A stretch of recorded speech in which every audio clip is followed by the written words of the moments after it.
I am sick and sad, depressed at best. I roll over and there's nothing next. I need some water and I need some food, but my head it aches too much to move. I know to sleep and rest away, but I need to work today. The thing to do is to try by two, to move and use the strength just to remove myself from this solemn mood. I can still complete the tasks at hand if I stand. I know I can.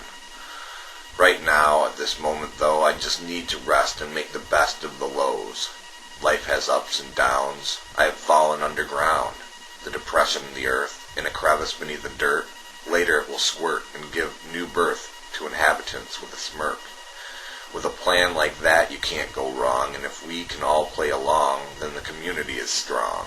I am under contract with an abstract contact I contracted.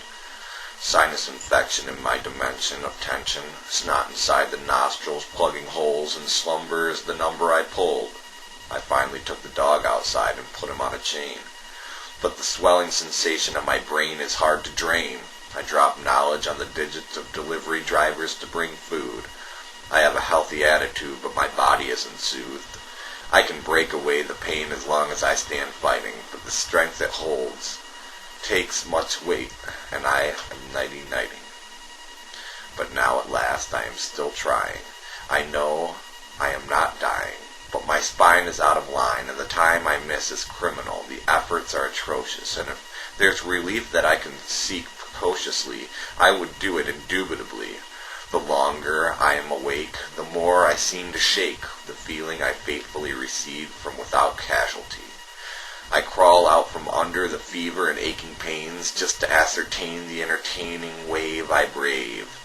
Losing more and more daylight, I am right to be slightly uptight about the fact that I need to attack my daily tasks. My bedside is my cubicle. I construct the instructions I must follow or wallow in my subservient self. The slice of life I discard, and hardly a day passes that I am truly separate from it. I hold out my palms to read the rigors I will face in the eye of self-adversity. I core out the corpse's carnivorous neighbor, and rescind into the labors I am the enabler of. Oh, lonely souls that ripen only to become rotten, the spoiled fruit on the vine, becoming alcoholic from the fermentation, the animals are intoxicated again.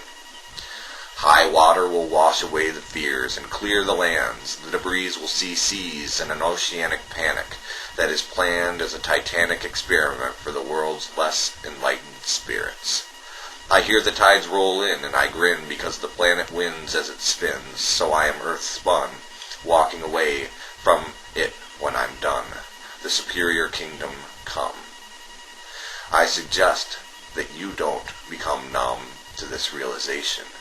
If we wait or procrastinate, we will not escape the expiration date of the human race. Initiate the sequence of events that will instigate your initial appreciation of what you have. This in turn will make you glad rather than mad or sad. The ultimate truth is your attitude's proof. Happiness breeds more of the same, and misery enjoys company plainly.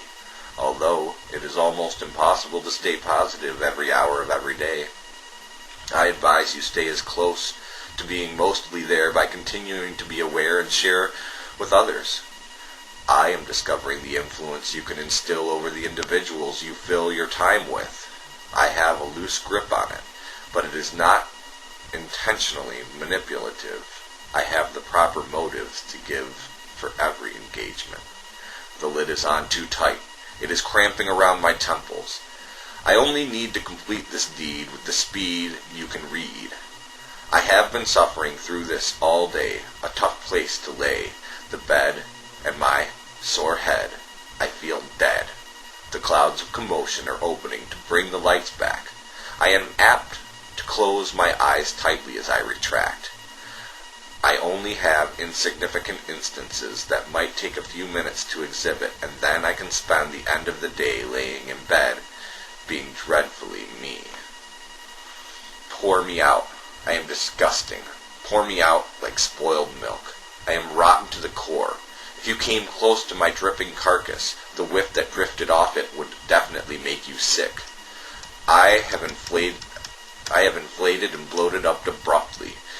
If kicked me in the side, my insides would spill out, and the things you'd bring your eyes to see wouldn't be pretty. It would be a pity if the intestinal juices that were set loose got on the laces of your shoes, so you choose whether or not you lose. I am not in an attitude of gratitude. I am moving like molasses into my mattress.